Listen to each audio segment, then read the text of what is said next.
they don't like James Cameron. Apparently, James Cameron doesn't like them either. They thought, he hadn't earned his chance to make this big budget movie. They're like, the producer is only the producer because she's married to the director. His original cinematographer refuses to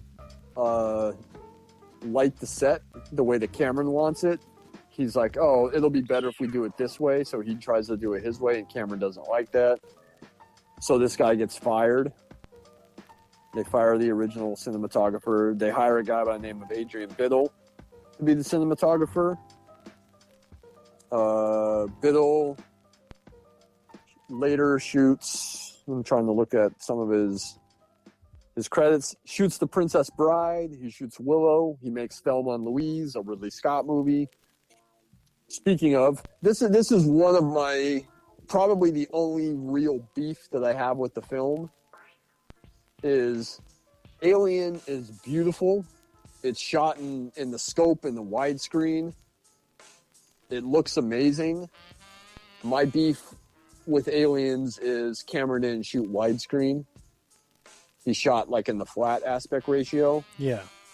So I'm sure I've gone over this before. This is an old projectionist speaking. Scope is a much better aspect ratio. It's more crisp. Everything is really sharp. Flat things aren't as sharp. They're a little soft. And my big beef with Aliens, probably the only thing that I really will knock it for, is I wish that the cinematography was better. I wish he had shot widescreen. I think he really wants to shoot widescreen, but he doesn't like he didn't like anamorphic lenses. The Terminator is not shot in scope. It's in the flat aspect ratio as well. And a lab tech, I think tells him, hey, if you shoot on this, it's going to be grainy. You should shoot on the flat aspect ratio instead. And coincidentally, like, this film is kind of notorious for having a grainy 70 millimeter transfer. And even James Cameron himself has, in retrospect, said, I wish I had shot in widescreen for it. And every movie he makes after Aliens is shot in widescreen. I think because he was really disappointed with how this looked. And I don't blame him. I mean, the movie is perfect. This is the only thing I really will talk shit on. Because I just rewatched Alien last week in prep for this. And it's like, wow, like look how beautiful it is in widescreen. Look how sharp everything looks. So that's my main complaint. Apparently Cameron did not like it. So that's that. Let's get back to his trouble on set, though. He had a first assistant director by the name of Derek Cracknell, who I think is pretty well known in England at the time. I think he had done some Bond films, if I'm not mistaken. And he ignores a lot of Cameron's instructions for how the camera should be set up. This guy Cracknell says, hey, I've been around a lot longer than you. You're just starting out. I know what I'm doing. I'm going to set it up this way. And because things got set up wrong, this would cause massive delays. They have to try to accommodate. The sets need to be altered to accommodate the shots. So Cameron is so fed up with this guy that he and Galen Hurd fire him off the movie. In doing so, the British crew quits in protest. So they all walk out. Now, Cameron and Hurd go to Fox and say, hey, look, we can't work with this crew. we need to get out of England. We need to come back to America. We need to get a better crew. And at that point, it's like, no way. We're too deep into this. The cost is going to go through the roof. We have multiple projects shooting. We can't swap out crews. Like, you need to stay in England. You need to finish this movie with the English crew, like it or not. So I think I read somewhere that Sigourney Weaver stepped in as well to try to make peace between these two factions. So eventually that's reached. Cameron and Hurd come back to the studio. They call this like all in-house meeting. They gather the crew. Cameron just says, hey, this is a very important movie. We need to work together to get it done. This is my vision. I hope that you guys can support that, and I'll respect you and your practices. You get your tea time. If you don't like the way I do business, then, if you can't support my vision, then you guys need to leave. But the crew says, we'll support your vision. You just need to work on our schedule. So they agree to that. They make the film at Pinewood.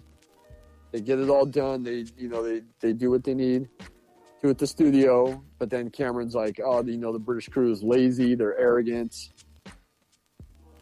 And do you know what he said to him? I do not. This is a pretty famous quote. At the end of production, he gathers the crew again, and he tells them this. These are his exact words. I quote, "This has been a long and difficult shoot, fraught by many problems, but the one thing that kept me going through it all was a certain knowledge that one day I would drive out of the gate at Pinewood and never come back, and that you sorry bastards would still be here." That's the end of that. And I don't think James Cameron has ever shot at Pinewood ever again.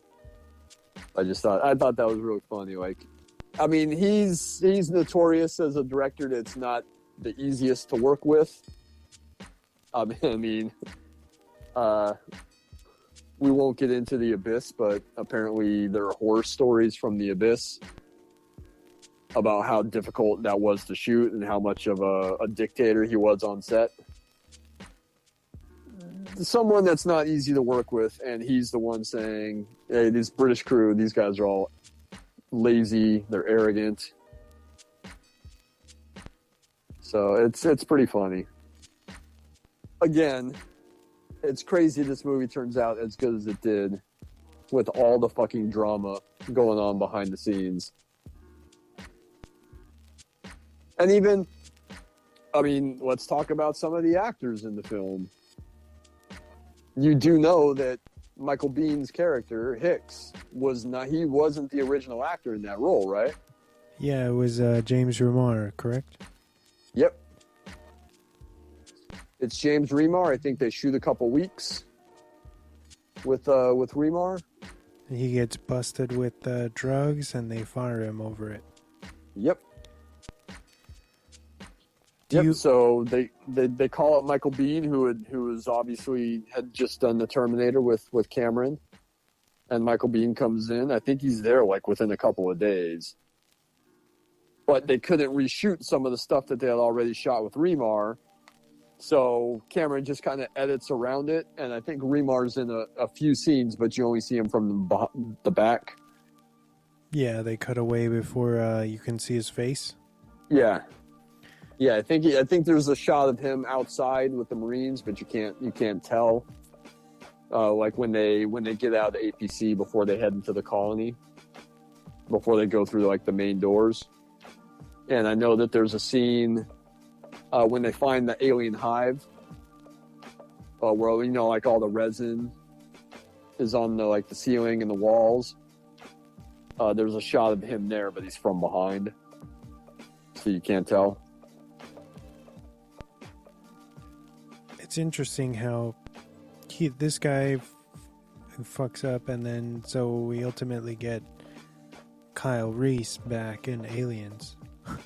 Yeah, which is cool because, you know, James Cameron had worked with him before. He works with them again on The Abyss, and technically works with him again on Terminator 2 because he's in the extended cut.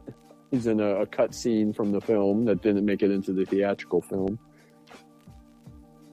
But that's, you know, it's awesome. It's kind of a bummer for Remar, and I know Sigourney Weaver was bummed out because she really liked James Remar.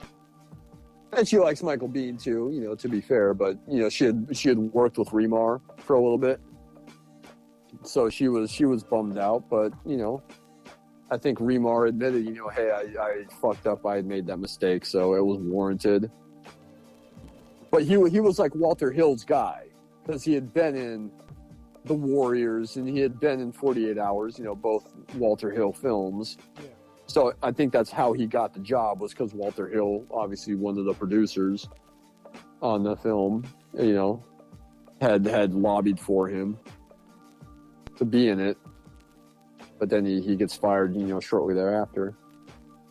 And obviously James Cameron knows Bill Paxton.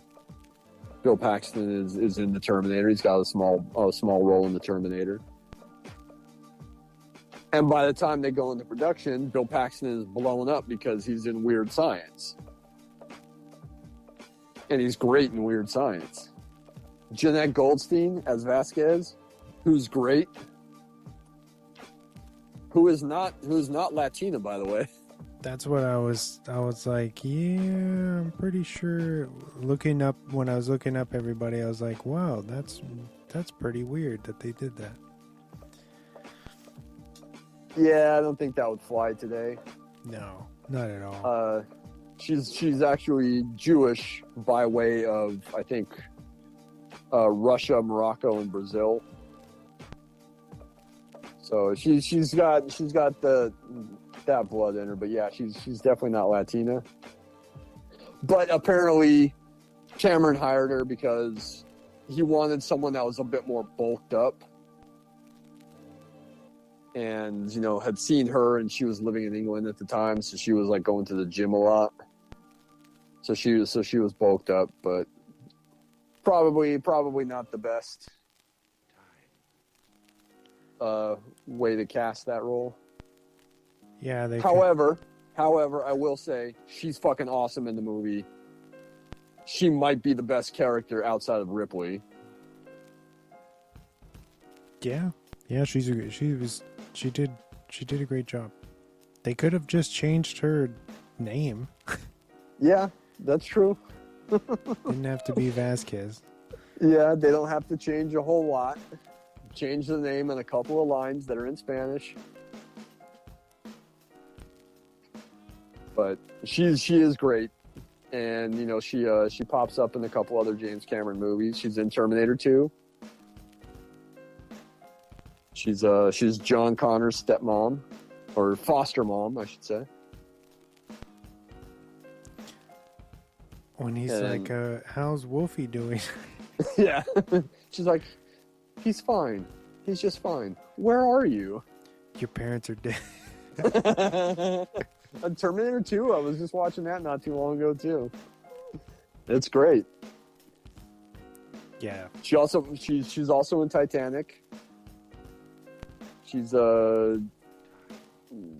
like one of the mothers in steerage. She's like reading to her kids before they die. They all die. But she's great. Henriksen obviously is in the Terminator. He's also in, I think, Piranha.